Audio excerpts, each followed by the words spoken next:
एक पहाड़ी पर एक हवेली थी। यह बहुत पुरानी और खाली थी। कोई भी उसके पास जाने की हिम्मत नहीं करता था। लोगों का कहना था कि यह हवेली भूतिया है। इस हवेली का इतिहास बहुत डरावना था। बहुत समय पहले यहाँ एक परिवार रहता था। एक रात कुछ बहुत बुरा हुआ। वह परिवार बिना किसी निशान के गायब हो गया। कुछ लोग कहते हैं कि उस परिवार का कत्ल कर दिया गया था। कुछ का कहना है कि उन्हें आत्माओं ने ले लिया था। जो भी हुआ, हवेली खाली रह गई। यह डर और रहस्य की जगह बन गई। प्रिया, चलो यार, यह तो बस एक पुराना घर है। इसमें डरने की क्या बात है। हम बस अंदर जाकर देखेंगे और वापस आ जाएंगे। क्या हो सकता है सबसे बुरा? अगर कुछ भी अजीब हुआ तो हम तुरंत बाहर आ जाएंगे। मुझे नहीं पता रवि, ये जगह सच में बहुत डरावनी लग रही है। लोग कहते हैं ये हवेली भूतिया है। यहाँ कई अजीब घटनाएं हो चुकी हैं। शायद हमें नहीं जाना चाहिए। क्या होगा अगर हम फंस गए? रवि और प्रिया सबसे अच्छे दोस्त थे। वे हमेशा एडवेंचर के लिए तैयार रहते थे, चाहे वह कितना भी खतरनाक क्यों न हो। वे हमेशा नई जगहों को एक्सप्लोर करने का मौका ढूंढते रहते थे। एक दिन उन्होंने एक दूसरे को भूतिया हवेली एक्सप्लोर करने की हिम्मत दी। रवि बहुत एक्साइटेड था। उसे लगा कि यह एक मजेदार एडवेंचर होगा। उसे भूतों पर विश्वास नहीं था। वह हमेशा कहता था कि भूत सिर्फ कहानियों में होते हैं। प्रिया थोड़ी डरी हुई थी।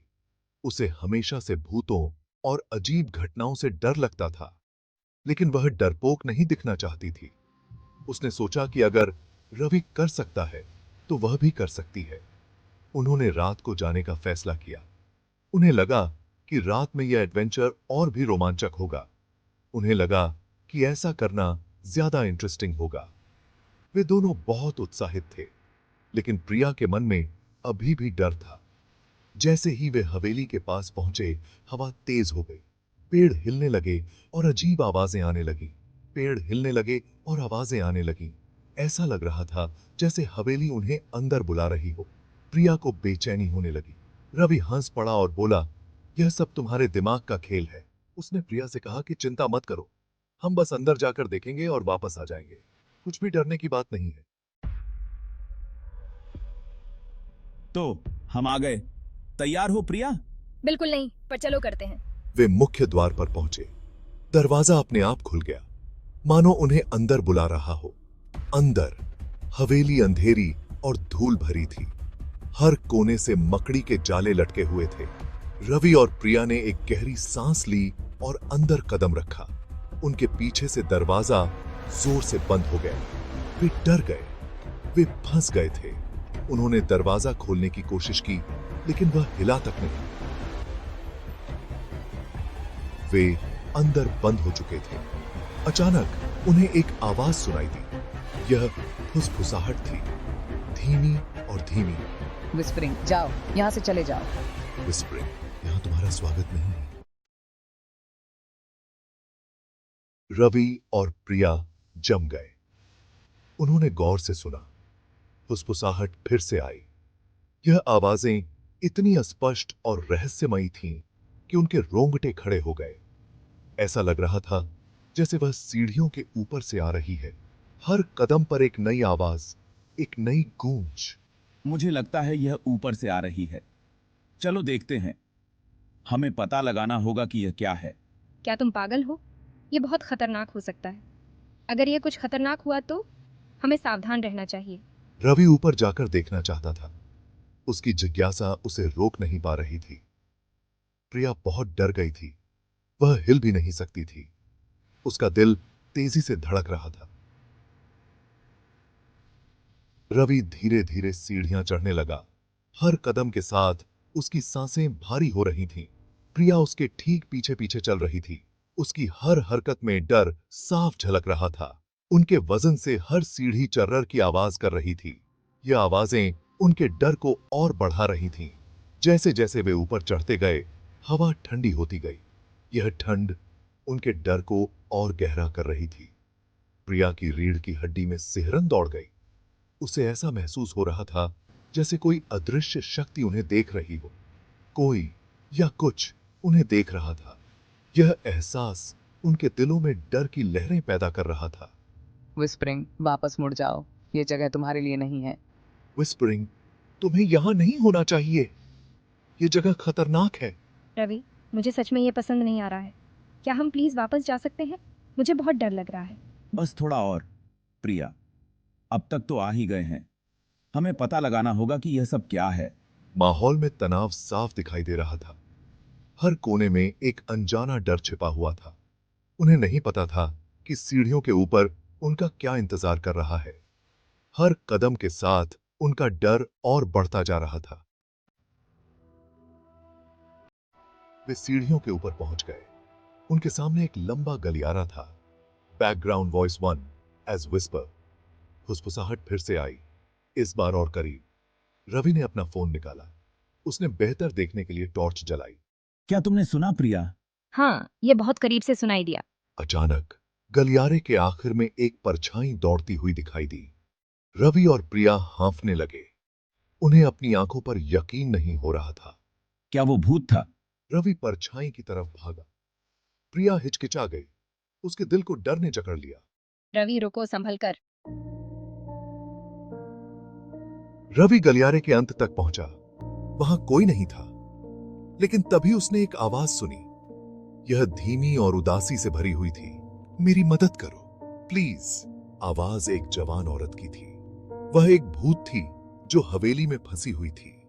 मेरा कत्ल कई साल पहले यहां हुआ था। मेरा नाम अन्या है। मुझे शांति नहीं मिल रही है।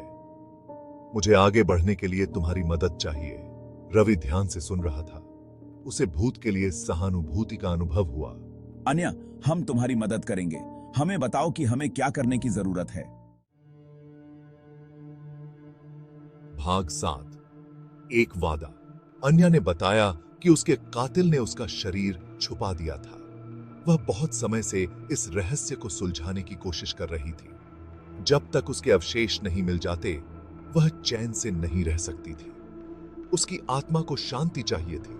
उसकी आत्मा को शांति की। मैं तुम्हारी मदद करने का वादा करता हूं अन्या। मैं तुम्हारे अवशेष ढूंढूंगा और तुम्हें शांति दिलाऊंगा। प्रिया, जो आखिरकार वहां पहुंच ही गई थी, बहुत डर गई थी। उसकी धड़कनें तेज हो रही थीं और उसे समझ नहीं आ रहा था कि क्या करना चाहिए। रवि, हमें यहाँ से जाना चाहिए। ये जगह बहुत खतरनाक है। ये बहुत ज्यादा हो रहा है। हमें यहाँ से निकलना होगा। मेरा शरीर तहखाने में है, वहीं तुम मुझे पाओगे।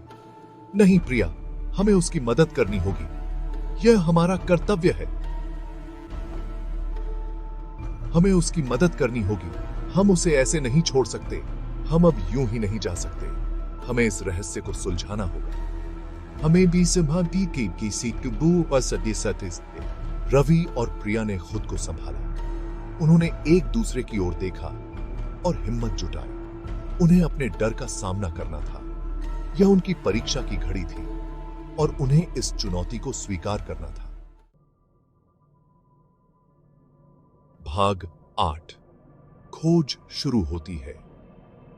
तहखाना अंधेरा और नम था।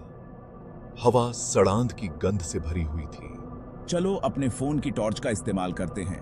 हमें देखना होगा कि हम कहां जा रहे हैं। वे घंटों ढूंढते रहे। मकड़ी के जाले उनके चेहरे से टकरा रहे थे। चूहे परछाइयों में इधर उधर भाग रहे थे।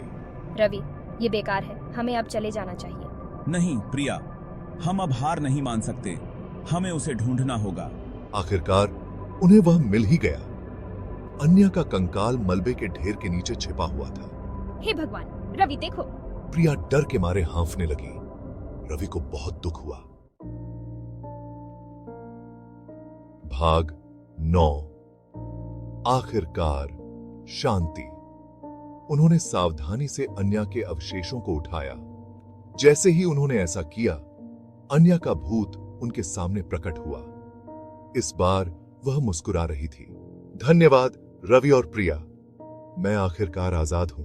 उसका भूत धीरे धीरे गायब होने लगा। एक गर्म रोशनी ने कमरे को भर दिया। फिर सब कुछ शांत हो गया।